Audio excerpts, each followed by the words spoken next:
in my opinion, because I saw this firsthand owning an insurance agency, like the problem is not that we need to continue subsidizing people's health care.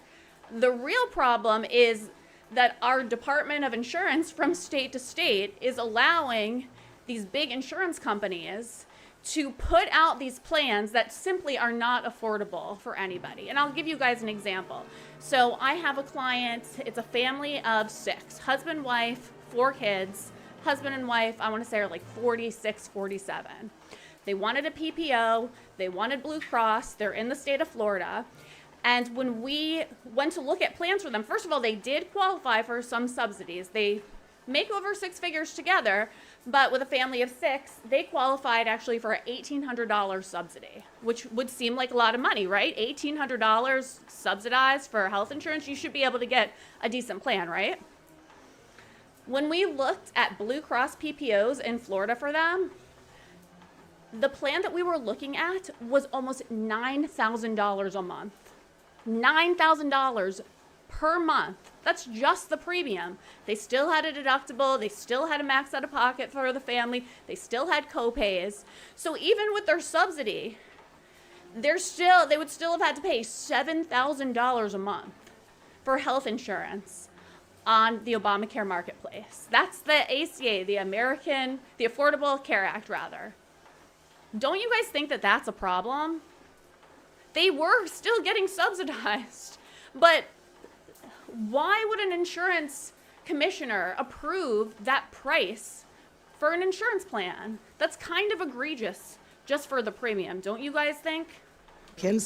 Children's health insurance programs and other programs that help folks meet their very basic needs, the most low income among us, while this affordability crisis is drowning our people across the country. In Ohio, more than 450,000 people are expected to lose their health insurance coverage by 2034 due to the One Big Beautiful Bill, so that Republicans can instead provide tax cuts for the wealthiest among us. No, the solution is not to throw more money at the problem. Because, like I said, I saw this firsthand. You can go on the marketplace and search and see for yourself. But throwing more money at it, like the Dems love to suggest is the best answer, does not solve this problem. That doesn't solve the problem. Why should our taxpayer money be used to pay a $9,000 a month premium for a family of 6? Why does Blue Cross or United Healthcare or Cigna or Aetna need taxpayer money just for the premium alone?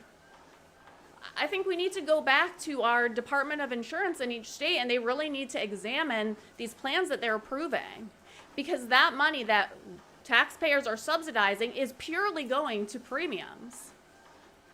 That's not helping the American citizens. That's just putting more money in big insurance companies' pockets.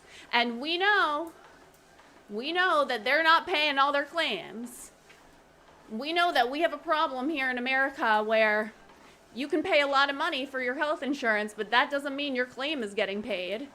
They have a system, I think it's called the McKinley system or something like that, where it's a whole process where they deny, they delay, and they just delay and deny the claim as long as possible, hoping that you just will let it go and just pay the bill yourself so they can hold on to more of their money and make their shareholders happy.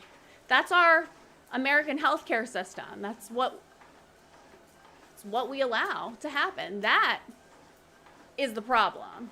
That's getting to the root of the problem, not just taxing us more and paying, big insurance companies.